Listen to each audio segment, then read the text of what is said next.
Burn the boats. The only way to reach the island of success. The safety net is a trap. Look at your life. If you are standing in the same place you were a year ago, it is not because you lack talent. It is not because you lack opportunity. It is because you have left yourself a way out. You have a plan B. You have a safety net. And that safety net is the very thing strangling your greatness. Napoleon Hill told the story of a great warrior who faced a situation that made his success certain. He was about to send his armies against a powerful foe, whose men outnumbered his own. He loaded his soldiers into boats, sailed to the enemy's country, unloaded the soldiers and the equipment, and then gave the order to burn the ships that had carried them. As the shore was engulfed in flames, he addressed his men. "You see the boats going up in smoke. That means that we cannot leave these shores alive unless we win. We now have no choice. We win or we perish." They won. They won because they had achieved a state of mind known as a burning desire to win, which is essential to success.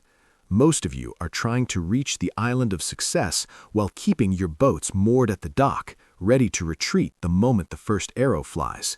Today, we light the match. Today, we eliminate the possibility of retreat. Section 1. The psychology of the no-return policy. The human brain is a survival machine. Its primary directive is to keep you safe, comfortable, and alive. This is why when you embark on a new venture, a new business, a new health journey, a new mindset, your brain immediately begins looking for the exit.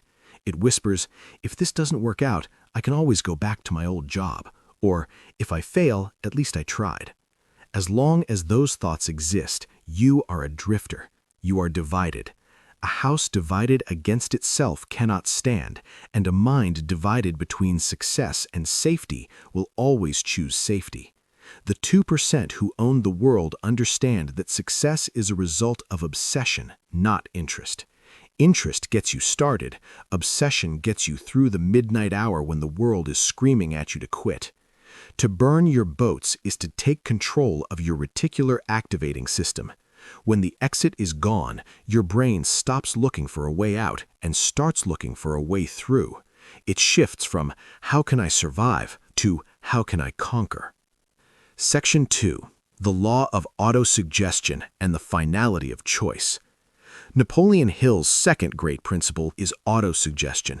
This is the agency of communication between that part of the mind where conscious thought takes place and the subconscious. However, the subconscious mind is like a vast ocean. It doesn't respond to weak ripples of hope. It only responds to the seismic waves of command. When you burn your boats, you are sending the ultimate command to your subconscious. You are saying, "This is the only reality I accept." By removing the alternative, you polarize your mind. You begin to see opportunities that were invisible to you when you were still thinking about retreat. The 98% fail because their autosuggestion is, "I'll try." The 2% succeed because their autosuggestion is, "It is done." Think of Henry Ford. He didn't just try to build a V8 engine. He commanded his engineers to stay the course, even when they said it was impossible. He had burned the boats of the four-cylinder world. He had no choice but to manifest the impossible. Section 3. The ghost of fear versus the fire of faith. Why are you afraid to light the match? It is the fear of poverty and the fear of criticism.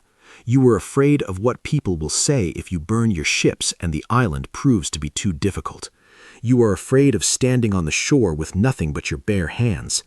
But Hill taught us that faith is the only known antidote for failure. Faith is not a religious hope. It is a state of mind which may be induced or created by affirmations or repeated instructions to the subconscious. When the ships are burning, faith is no longer an option. It becomes a necessity. You must realize that every adversity, every failure, and every heartache carries with it the seed of an equivalent benefit. But that seed only germinates in the soil of persistence. If you have a way out, you will never stay long enough to see the seed sprout. You will quit during the winter of your struggle and never see the spring of your fortune. Section 4. the mastermind and the heat of the flame. No man ever burned his boats and conquered an island alone. You need a mastermind. But listen closely, a mastermind is not a group of drifters complaining about their lives. It is a coordination of knowledge and effort in the spirit of harmony between two or more people for the attainment of a definite purpose. When you light the fire, you will see who stays on the shore with you and who runs back to the water's edge. This is the great pruning of your life. The fire of your commitment will drive away the weak, the lukewarm, and the doubters. It will leave you with the titans. Andrew Carnegie didn't know everything about making steel, but he surrounded himself with a mastermind of men who did. They were all committed to the same burning ships. They had a singular aim. When your circle is as committed as you are, you create a third mind, an invisible force that taps into infinite intelligence. Section 5. The extra mile on the island of success. Once the boats are gone, you are left on the island. Now the real work begins. This is where you apply the principle of going the extra mile. The 98% do only what they are paid for. They do the minimum required to keep their boat from sinking. But you have no boat. You must build a kingdom or perish in the attempt. There is no middle ground. Light the match. The climax. The declaration of the flame. The ships are burning. Can you smell the smoke? Can you feel the heat on your back? Good. That heat is the energy of your new life. The 98% are watching from the other side of the ocean. They are safe, they are comfortable, and they are broke.